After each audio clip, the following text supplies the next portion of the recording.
Review. I'm Mark Hall. Another debate was held this week, the vice presidential debate held in New York City. Senator J.D. Vance and Governor Tim Walz took to the debate stage, hosted by CBS.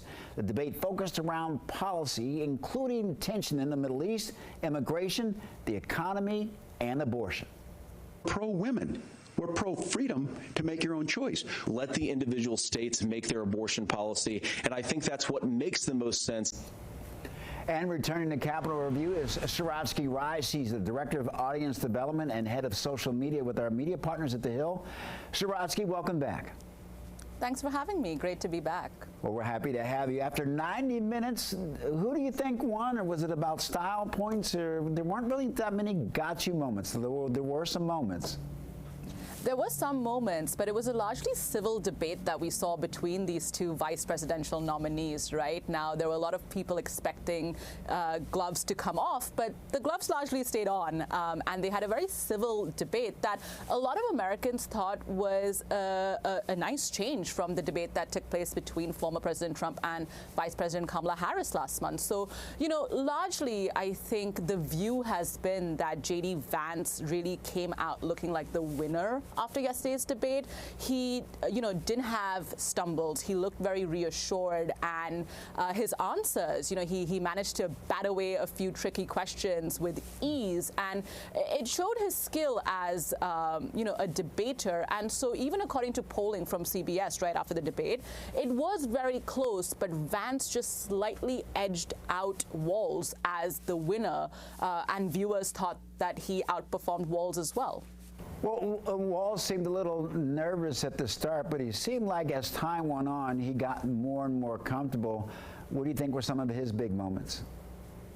He had some big moments. I think when he questioned J.D. Vance on whether or not Donald Trump lost the 2020 election, and J.D. Vance kind of sidestepped that, that was a huge moment for him. And now we've also seen the Harris campaign has already started cutting ads of that moment. We've seen it on her Kamala HQ TikTok.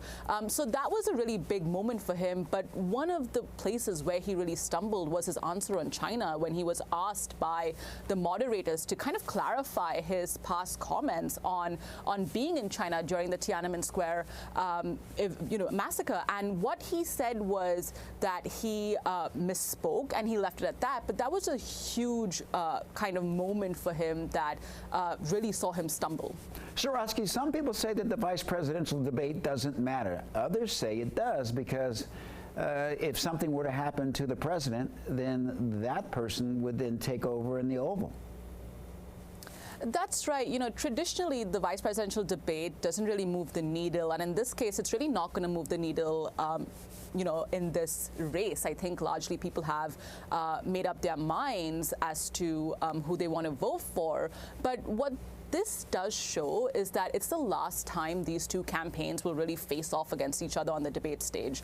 We are not going to be seeing another debate potentially between Trump and Harris, because they haven't been able to agree on whether or not they want to do one. Harris has said she wants to do one. Trump has said he doesn't. But this has really given Vance, and by extension Trump, a real shot in the arm again.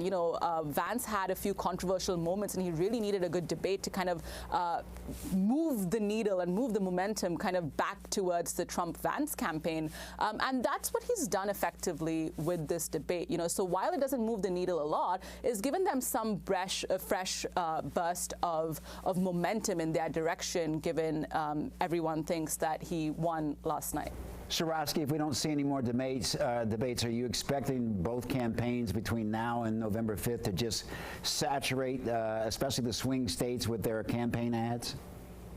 100%, because this election is really the election of the undecideds. At a recent campaign rally last week, Kamala Harris called herself an underdog and said that this election will be won in the margin of errors. Now, she's not incorrect, because it will be won in the margin of errors, and it will be won in the swing states. And we've seen this real ramp up in both campaigns, where they're campaigning in swing states from Pennsylvania, Wisconsin, Nevada. So we're really going to see them kind of zero in on those states and continue to try and win over some of the undecideds, who will really determine the course of this election and who sits in the White House come November.